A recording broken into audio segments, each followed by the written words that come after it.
lot of people, but 98%. Remember, this is fun. It's fun to race. It's so fun, okay? Ultramarathon racing and developing the racing strategy, not just showing up at the starting line. And yes, preparation is in full swing.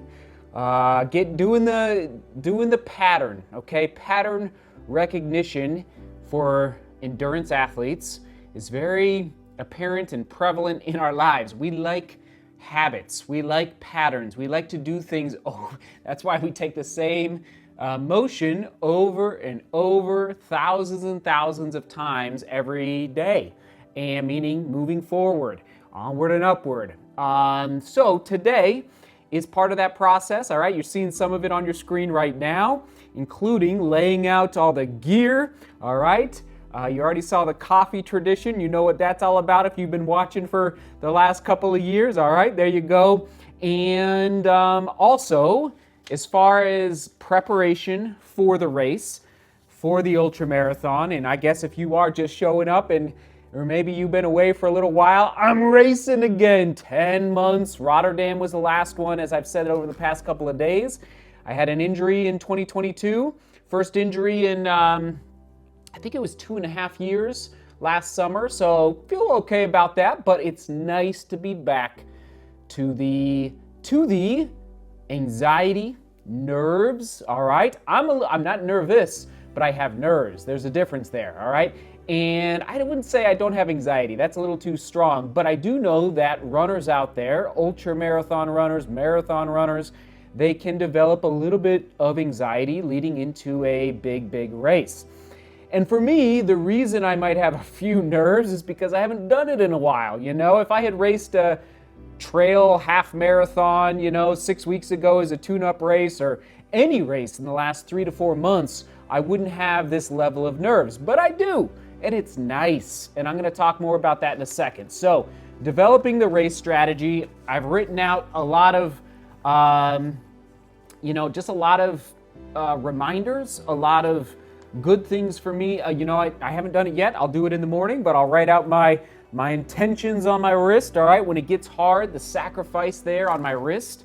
So we have practicals on this one, strategy, intentions, my focus for the 50K, and it is the Formidable 50K. I'm in Auburn, California, for those that don't know, and then goals is the last piece of paper here. And I will, I'm not going to share. I'm going to share most of it after the race because for me, it's really nice. It's powerful in the race when it's hard, when the trail is, it's hard. Whatever stage of the race it is, whether it's the first 5 miles or the last 5 miles, leaning in to what is on these pieces of paper is powerful for me. I have found it to be powerful for me, okay? So, but I am gonna just lean into one. Where is it here on the, I think on the practical side, is that not forgetting that uphill is your friend, all right? You know my background for those that watch a lot, and I know that I'm strong on the uphills. So that's one of the practicals, like don't forget that uphill running is your friend. Use it. Don't let it get away from you, meaning the vert. Enjoy the vert. Lean into the vert.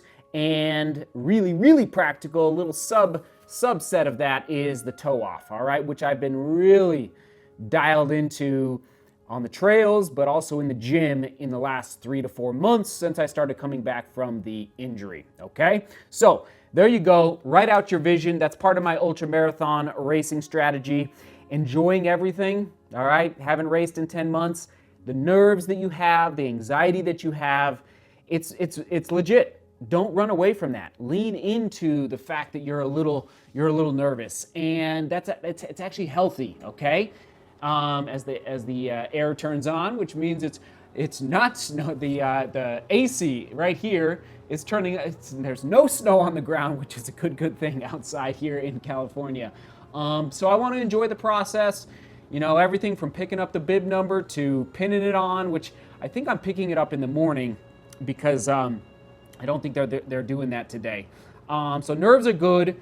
Trust your instincts, okay? Especially the experienced runners out there. If you're newer, listen, it's going to take time to develop your instincts where you can say, I trust my gut on this. I trust my gut at mile 12 that I can pick up the pace a little bit, or that I can put down 2 gels with 6 miles to go, or whatever. You're going to develop your own trusting your gut, trusting your instincts the more that you race. So I wanted to make that note as well as far as developing ultra marathon or whatever race, but in this case today, ultra marathon racing strategy.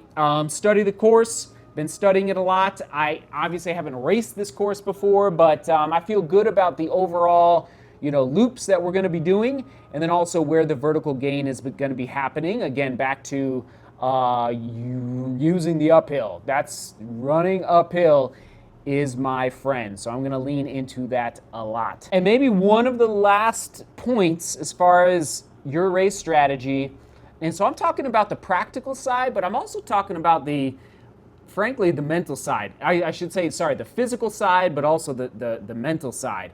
Strava, reflection, it's one of the most fun things you can do as a runner. Right before a race, or maybe after, whatever again, you got to figure it out for yourself, is I go back and I look back. Here's the first run on your screen right now from the training block. Oh my goodness. Well, I don't even know. What did I do? 2 minutes or did I do 5 minutes? I can't even remember. Here it is on your screen, okay? So I'm going to do that after I stop hitting. I'm going to hit stop on the camera, and I'm going to just spend time going through and watching the roller coaster develop, okay? All the way up to 140 miles a week, all the way up to running 40 miles at 10,000 feet above sea level in Leadville, Colorado through the snow, all the way to doing 10,000 feet of vertical gain in one run on Mount Morrison, that's right. So it's so powerful to go back and remember your dedication. All right, so that's my last point. There's the comment of the day, and talking about enjoying the process. Thank you, Ann. You get the comment of the day. And question of the day, how do you, approach your nerves, not deal, but approach your nerves or anxiety before a race? All right, I just gave a few little tips and tricks that I use, and specifically for an ultra marathon, this is what I'm doing today. All right, writing it out, getting practical. And at the end of the day, most importantly, no matter what happens tomorrow, today when you're watching this, is enjoy it. Just enjoy it, because it's been too long. 10 months, it's just been too long, everybody. All right, let's do this. Oh, man. All right, I love you. We'll see you after the race. I don't know where, but we'll see you. We'll see you. Oh, my goodness. We'll toss it to the running race playlist right there. All right, come on now. Seek beauty. Work hard and love each other. See you tomorrow.